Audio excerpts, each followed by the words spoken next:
Hello, my name is Cameron Opfer, and today I will be presenting over Dominos Pizza for MBA 690 Strategic Management for Professor Schultz. So a little background about Dominos Pizza. They are a multinational pizza chain that began in 1960 in a small town in Michigan. The two brothers, Tom and James Monaghan, first began Domino's Pizza by buying a local restaurant in their hometown. The business grew quickly and James couldn't keep up with his full-time position and the pizza store, so he sold his shares to his brother. By 1965, Tom had purchased two more pizzerias and rebranded to Domino's as we know it now. They now operate a total of 20,591 locations worldwide, and they provide delivery and carry-out services as well as dine-in service. At their restaurant, their primary product is pizza, offering a variety of crust, toppings, and sizes, as well as pasta-based dishes, chicken wings, boneless chicken wings, bread items, soft drinks, and desserts. Now on to their mission and vision. So Domino's Pizza's goals and objectives are stated in its mission and vision statement.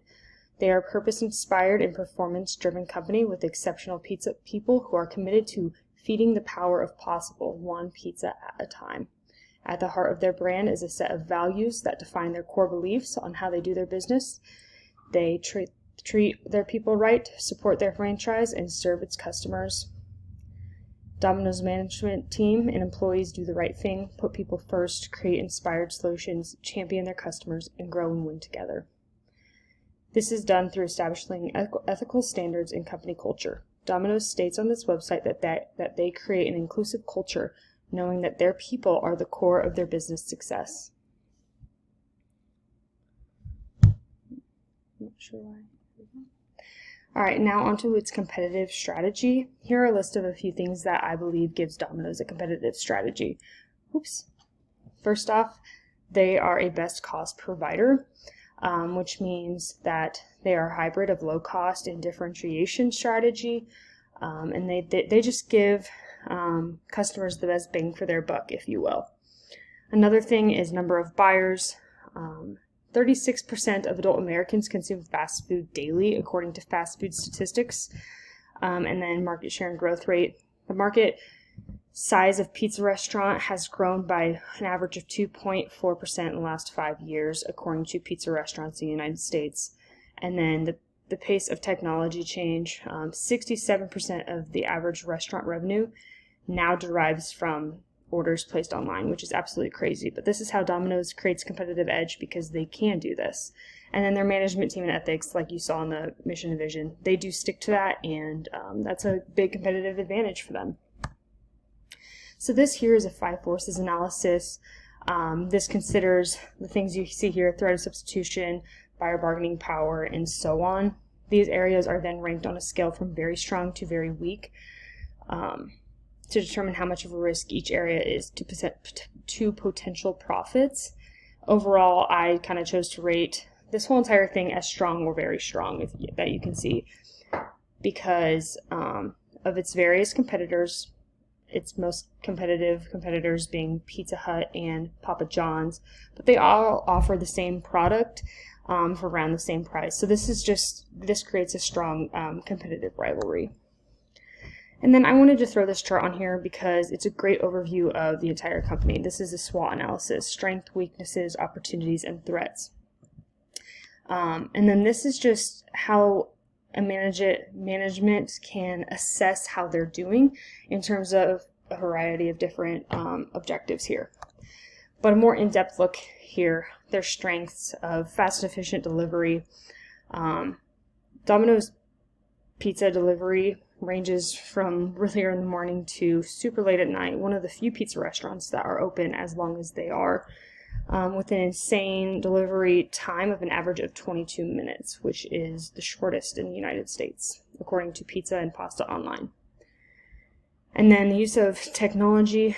Actually, Domino's just launched a pinpoint delivery system that allows customers to receive pizza anywhere from the drop of a pin. They are the first quick service fast food restaurant to do this, which is awesome. And then large U.S. and international market and impressive growth rate, like I said earlier. Domino's weaknesses is their international stores. They are over-reliant on their U.S. stores, with a total of 7% of their revenue derived from international locations. Their menu options, mostly associated with pizza, although they do have other options, they do not market them very well. And then, like I said, Domino's is primarily delivery, which that means they have a limited dine-in service. And then there is a high employee turnover rate in the fast food industry of 73%. So their opportunities are kind of determined by their weaknesses. So they need to grow in that international profitability, introduce new toppings, crust, etc., create more dine-in locations, and increase that marketing budget, as well as the threats of that very high fast food turnover rate, the very hyper-competitive industry, labor shortage, and then apps like Uber Eats and DoorDash that offer that same fast food delivery service. This is a fun graph that compares Domino's and its main competitors to create. This is called a strategic group map here, but this is comparable in terms of store efficiency. You can see we compare this number of stores to the dollar amount in sales. The size of the bubble is determined by the market share in the industry. So you can see here that Domino's has a great market share and is doing, yes, Pizza Hut has more locations, but Domino's has a greater market share and is making more money. So the competitive profile matrix, or CPM, identifies areas where a company has a competitive edge or gap, as well as allows companies to better understand how they compare to close competitors. So you can see Domino's here is compared to their main two competitors, Pizza Hut and Papa John's. A total weighted score, you can see at the bottom, Domino's has 3.23, so a total score of 2.5 is considered average. So you can see here that Domino's is doing well above that, with their top critical success factors being financial process or profit and domestic market penetration. And this is probably my favorite slide of the whole entire presentation because I am an accounting major. So the financial ratios for Domino's in the last 3 years are extremely promising, and the company manages its cash and assets well while growing and expanding at the same time. A few highlights for me are the current ratio, earnings per share, return on assets, and return on equity. So a good current ratio is between 1.2 and 2, which means that the business would have 2 times more current assets than liabilities to cover, according to FreshBooks.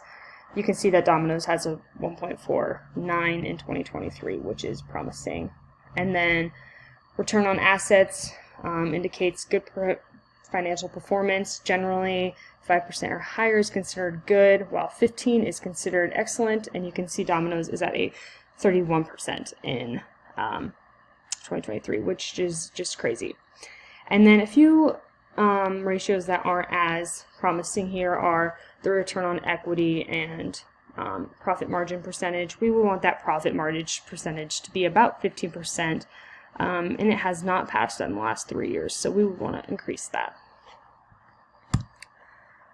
Overall, some recommendations here are to grow and their international operations to increase that market share and economies of scale, decrease expenses or increase sales in international markets to kind of balance the profits from U.S. and international locations, increase advertising efforts to increase menu variety options to people, and then kind of change that public opinion that pizza is unhealthy, because lots of people don't want pizza because of the negative ingredients and that are in it. And then finally, just continue incentivizing carry-out orders in the delivery system. And then here are my references. Thank you.